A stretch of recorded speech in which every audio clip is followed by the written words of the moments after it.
Alright, let's talk about Ravencoin, guys. This cryptocurrency has been taking a lot of losses, guys. It has been downtrending, and right now it is consolidating. So I'm going to give you guys my thoughts and what I'm going to do. Hope this helps you guys out when it comes to this insight.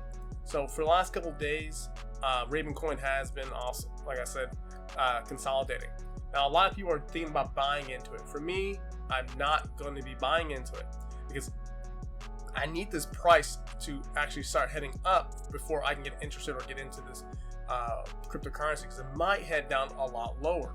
So it might trap you into a buy, stop you out of your position, and head down to lower lows, and or also possibly create new lows. So for me, guys, my plan is that I won't enter this cryptocurrency until it breaks this high.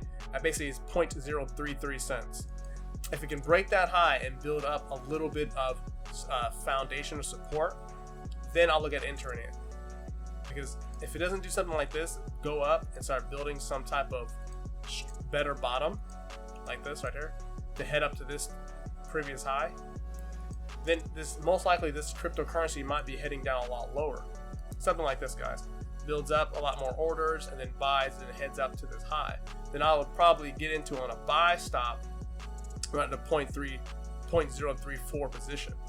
And that's where my price target will be, 0.034. Long as it does that requirements, builds some support and some structure before me heading into this cryptocurrency.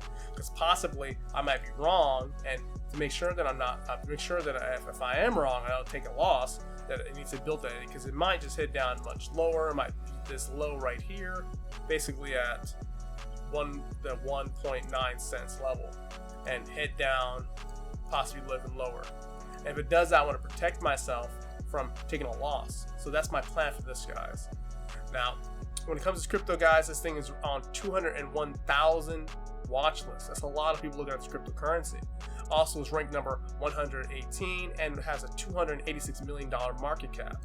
If you guys get this crypto, so Binance, CB Global, Binance, Gate.io, Bybit, MEXC, OKX. So there are a lot of different platforms, guys. And also when it comes to a price rating, guys, it got a B unstable outlook. Now, if you want to find some news, go to ravencoin.org and also go to their Twitter page if you want to find some of the the news events happening with cryptocurrency. I always do. I recommend you guys do the same thing. Educate yourself about this cryptocurrency before jumping into it. But guys, other than that, please check out my website, andredreammcclennan.com. Learn more about indicators, custom EAs, Metro 4 and 5. If you have any comments, questions, throw them below, guys. We have a discussion about Ravencoin. But please subscribe to the channel, like the video. I hope you guys like this new style. But other than that, I will see you guys on the next video.